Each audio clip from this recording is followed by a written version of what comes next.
আমি রাখি এই পথ যদি না শেষ হয় নিশ্চয়ই সে ধরনের গান শুনবো, কারণ পদ্ম শেষ হওয়ার নয়। রজনী শুধু জিজ্ঞেস করে গেছে, উত্তর কি কেউ দিতে পেরেছে? নিশ্চিত ভাবে পারেনি, কোনোদিন পারবে বলে আমার অন্তত মনে হয় না। কিন্তু আমাদের এই সন্ধ্যাটা আবার শেষ করতে হবে। এবার আমরা শেষ করি কি না বলছি তুমি?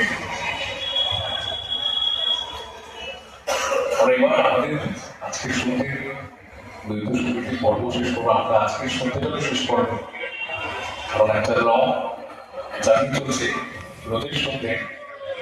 আজকের সন্ধ্যাটা আমাদের দ্বৈত সঙ্গীতের পর্ব শেষ করবো মহামারী।